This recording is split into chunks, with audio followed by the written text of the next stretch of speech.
තොපි කියනවා නේද මම හැමදාම එකම සර්ට් එක අදින්න කියලා. බලපල්ලා මට දැන් ගොඩක් සර්ට් තියෙනවා.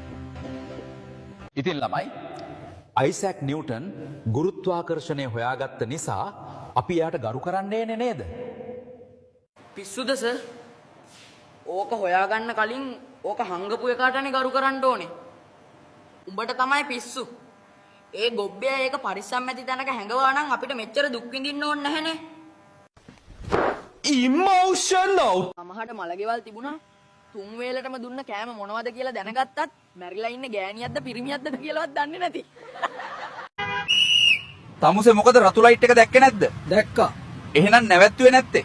මම සර්ව දැක්කේ නැහැ. නිදි පෙත්ත හදපු එකාට බැරි වුණානේ. උදේම නැගිටින පෙත්තකුත් හදන්න. හිකනලා.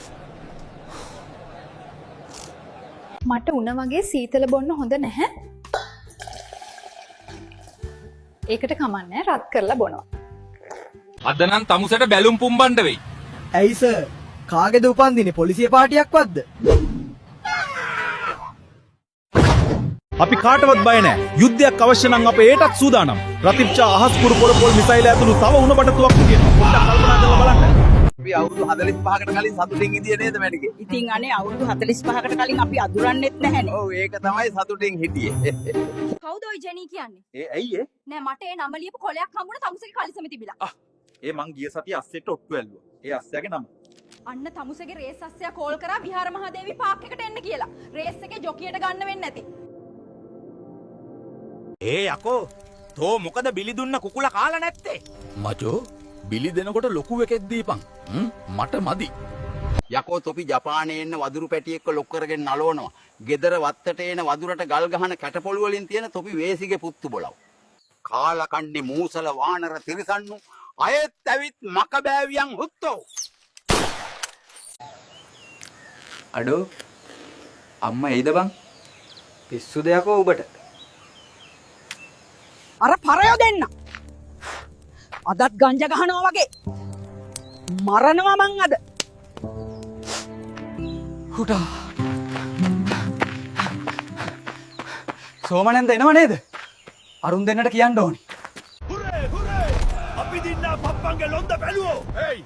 හුරේ කියනකොට කෙමින් කියනවල අස්සයන් නගිනවා පකෝ. ඇයි සීයේ ඔයා තනියම ඉන්නේ? තනියම ඉන්න එක හොඳයි පුතේ.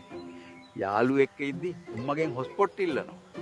මිස් නොහුකා ටිකට් ගන්න මාරු සල්ලි වලින් දෙන්න. හරි අයියේ මට කොටුවට ටිකට් එකක් දෙන්න. මිස් කොටුවට ටිකට් දෙන්න කොළ නැහැ. අනේ නොහුකා බහින්න. ලොකු වුණාම කවුරු වෙන්න දාස? මම ඩඩ්ලි මාමා වගේ ව්‍යාපාරිකයෙක් වෙලා ලෝකෙ වටේ ට්‍රැවල් කරනවා. රැජිනක් වගේ මගේ නෝනව බලා ගන්නවා. හරි ෂෝක් තරිදු. එතකොට නෙත්මි ටීචර් මට ඉතින් එච්චර මහන්සි වෙන්න දෙයක් නැහනේ. මම තරිදුගේ නෝන වෙනවා. අපිලගේ මහ ඇත්තෝ කියපි. අපිලගේ කළු බිජ්ජ අත පොජ්ජෙන් බඩු මන්දු කරන්න මහ සෝන්නක් පොජ්ජ හිටුව කියලා දුවාපි. යකෝ. මම දෙඩව්වේ හුස්තියේ. good evening. මිස්ටර් පාසල් එකක් තියෙනවා. හයියෝ ඔයා අද නෙමෙයි එනවා කිව්වේ දැන් මට දෙන්න සල්ලිත් නැහැ. අවුලක් නැහැ මිස්. බුක් පේමන්ට් තියෙනවා යන්ගේ ඇතුළට. අපි පොලිසියෙන් අපිට පොඩ්ඩක් කතා කරන්න ඕන. දොර අරිනවා කරුණා කරලා. ඔතන කී දෙනෙක් ඉන්නවද? දෙන්නෙක්. ඉතින් උඹලා දෙන්න කතා කරපල්ලකෝ මට කරදර නොකර.